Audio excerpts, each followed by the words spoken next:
자, 여러분, 이번 시간에는 새로운 단원을 나갈 거예요. 교과서 34쪽 펴볼까요? 제목을 큰 소리로 읽어봅시다. 3. 원소와 주기율. 여러분, 주기율이라는 말 들어봤어요? 대체 주기율이 뭘까요? 교과서에 엄청나게 아름다운 사진이 있네요. 이 현상이 뭐죠? 오로라죠. 극지방으로 가면 태양으로부터 온 입자가 지구 대기권으로 들어와서 빛이 나는 현상입니다.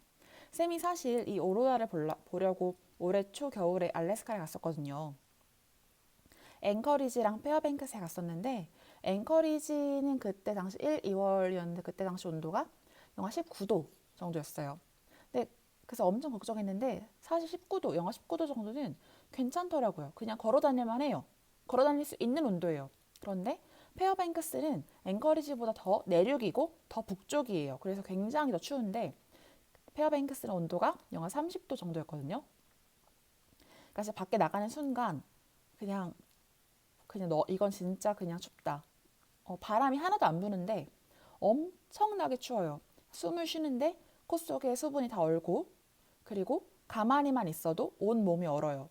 주머니 손을 넣어도 소용이 없어. 꼭 주머니에는 양손에 다 핫팩을 쥐고 있어야 돼. 안 그러면 손이 얼어요.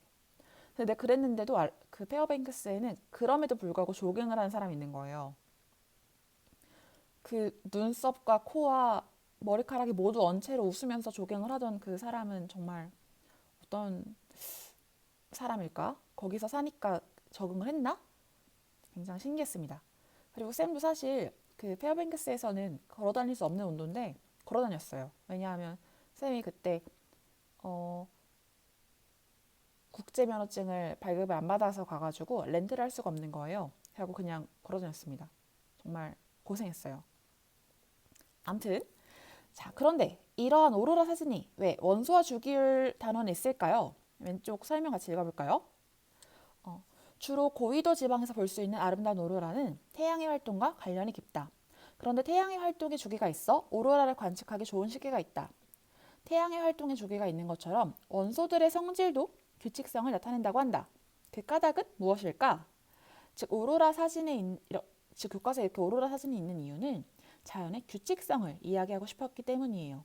태양의 활동이 활발하고 활발하지 않은 주기가 있듯이 원소들의 성질도 나름의 규칙성을 가지고 있거든요. 자, 교과서 계속 읽어볼게요. 1. 원소와 주기율.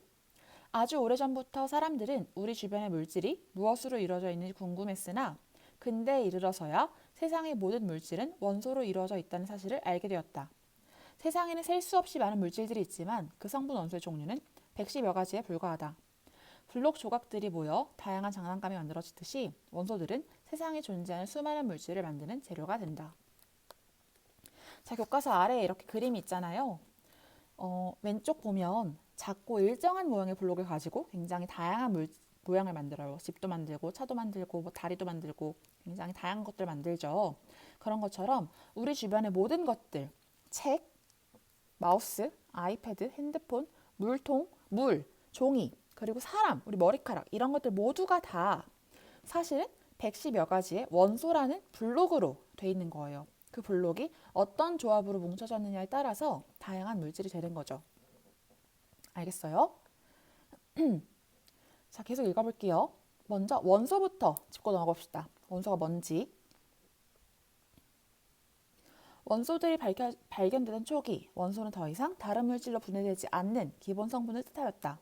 그러나 원자의 구조가 명확히 밝혀진 이후 원소는 양성자 수가 같은 입자로 이루어진 물질을 뜻하게 되었다. 라고 하네요. 양성자 수가 같은 입자가 바로 같은 원소라는 뜻이에요. PPT로 한번 정리를 해보면 자, 이게 바로 원자의 모형입니다. 가운데 빨간색으로 표현된 게 원자 핵이고 그 주위를 전자가 돌고 있어요. 그리고 이 원자 핵을 확대해보면 양성자와 중성자로 되어 있습니다. 이 원소의 경우에는 양성자의 수가 7개네요. 양성자의 수가 7개면 이 원소는 질소입니다. 지금 중성자가 7개인데 중성자가 개수가 7개보다 더 많아지거나 적어져도 이 원소는 질소인 거예요. 왜냐하면 양성자의 수가 원소의 성질을 결정하는 거니까. 알겠어요? 자, 그럼 교과서 읽어볼게요. 현재 우리는 대부분의 원소들이 우주 초기 핵합성, 별 내부의 핵융합, 초신성 폭발로 만들어졌음을 알고 있다. 그러나 물질의 연구가 이루어지던 초기에 과학자들은 원소의 종류를 많이 알지 못했다. 이후 다양한 실험을 통해 원소들이 밝혀졌으며 1860년대에 이르러서는 60여 종의 원소와 이들 원소의 상대적인 질량이 알려졌다. 알게 된 원소의 종류가 늘어나자 과학자들은 성질이 비슷한 원소들을 묶거나 특정 기준에 따라 배열하여 원소들 사이 규칙성을 찾으려고 노력하였다. 원소들 사이 규칙성을 찾으려고 노력했대요. 여기서 원소들 사이 규칙성이라는 어구가 굉장히 중요합니다. 원소를 배열하는 기준으로는 가장 많이 사용되던 것은 바로 원자의 상대적인 질량인 원자량이었다. 여기서 상대적인 질량이라고 표현한 이유에 대해서 설명해 볼게요. 수소 기준으로 두고 나머지 원소들이 수소의 몇 배냐에 따라서 원자량이 결정됩니다. 수소와 헬륨의 질량을 비교했을 때 헬륨은 수소보다 질량이 4배가 큽니다. 그러면 이 경우에 수소의 원자량이 1이라면 헬륨의 원자량은 얼마일까요? 수소보다 헬륨이 4배 더 크니까 수소가 1일 때 헬륨은 당연히 4가 되겠죠. 나머지 원소들도 이런 식으로 수소보다 얼만큼 더 큰가에 따라서 원자량이 결정돼요.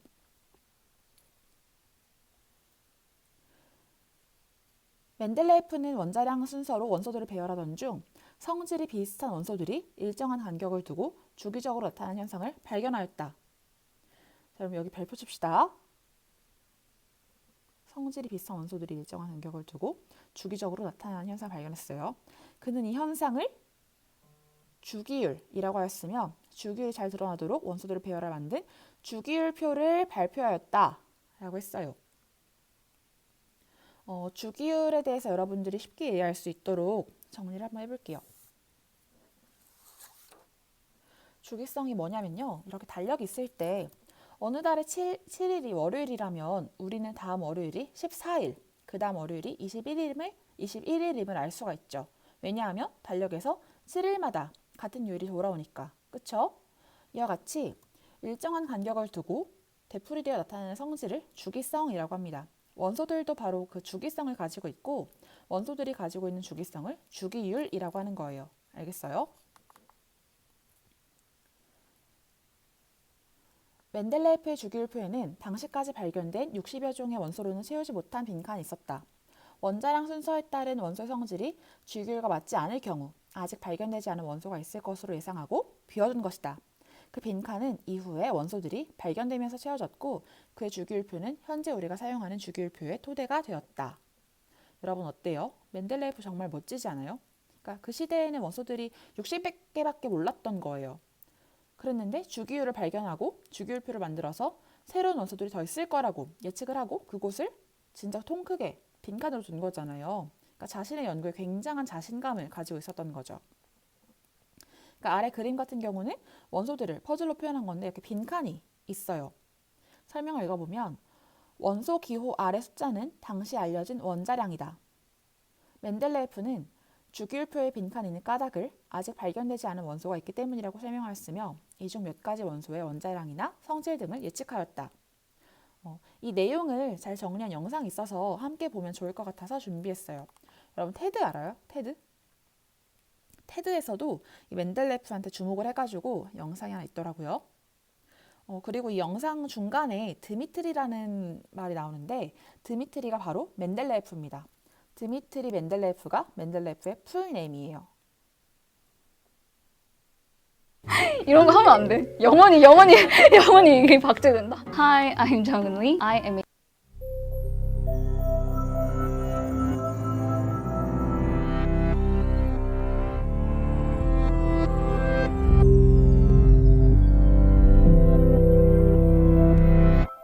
The periodic table is instantly recognizable. It's not just in every chemistry lab worldwide. It's found on t-shirts, coffee mugs, and shower curtains. But the periodic table isn't just another trendy icon. It's a massive slab of human genius, up there with the Taj Mahal, the Mona Lisa, and the ice cream sandwich. And the table's creator, Dmitry Mendeleev, is a bona fide Science Hall of Famer. But why? What's so great about him and his table? Is it because he made a comprehensive list of the known elements? Nah, you don't earn a spot in Science Valhalla just for making a list. Besides, Mendeleev was far from the first person to do that. Is it because Mendeleev arranged elements with similar properties together? Not really. That had already been done too. So what was Mendeleev's genius? Let's look at one of the first versions of the periodic table from around 1870. Here we see elements designated by their two-letter symbols arranged in a table. Check out the entry at the third column, fifth row. There's a dash there. From that unassuming placeholder springs the raw brilliance of Mendeleev. That dash is science. By putting that dash there, Dmitri was making a bold statement. He said, and I'm paraphrasing here, "Y'all haven't discovered this element yet. In the meantime, I'm going to give it a name. It's one step away from aluminum, so we'll call it Eka aluminum. Eka being Sanskrit for one. Nobody's found Eka aluminum yet, so we don't know anything about it, right? Wrong. Based on where it's located, I can tell you all about it. First of all, an atom of Eka aluminum has an atomic weight of 68, about 68 times heavier than a hydrogen atom. When Eka aluminum is isolated, you'll see it's a solid metal at room temperature. It's shiny, it conducts heat really well, it can be flattened into a sheet, stretched into a wire, but its melting point is low, like freakishly low. Oh, and a cubic centimeter of it will weigh 6 grams. Mendeleev could predict all of these things simply from where the blank spot was and his understanding of how the elements surrounding it behaved. A few years after this prediction, a French guy named Paul-Émile Lecoq de Bois-Baudran discovered a new element in ore samples and named it gallium after Gaul, the historical name for France. Gallium is one step away from aluminum on the periodic table. It's Eka aluminum. So were Mendeleev's predictions right? Gallium's atomic weight is 69.72. A cubic centimeter of it weighs 5.9 grams. It's a solid metal at room temperature, but it melts at a paltry 30 degrees Celsius, 85 degrees Fahrenheit. It melts in your mouth and in your hand. Not only did Mendeleev completely nail gallium, he predicted other elements that were unknown at the time: scandium, germanium, rhenium. The element he called ekamanganese is now called technetium. Technetium is so rare it couldn't be isolated until it was synthesized in a cyclotron in 1937, almost 70 years after Dmitri predicted its existence, 30 years after he died.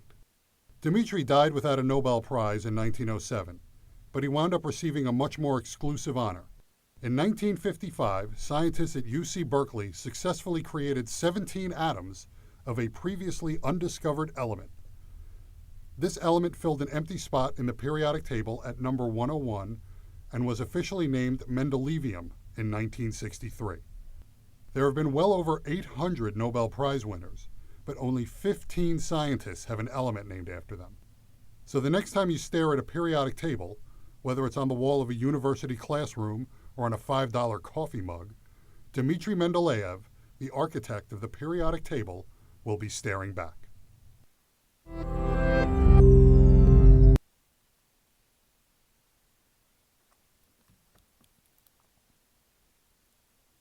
영상 어땠어요, 여러분? 멘델레프가 얼마나 천재였는지 정리가 잘 되어 있죠? 이 주기율표가 바로 멘델레프가 그 당시 발표한 주기율표입니다. 실제로 이렇게 빈칸이 있었어요. 시간이 흐르면서 이 빈칸에 있던 원소들이 진짜 발견되었고 결국 현대에 우리는 이렇게 정리된 주기율표를 사용하고 있습니다. 굉장히 많이 발전했죠? 이 현대 주기율표가 대체 어떻게 구성이 되는지, 어떤 규칙성을 가지는지에 대해서는 다음 주에 알아볼게요. 오늘 남은 시간도 화이팅 하세요!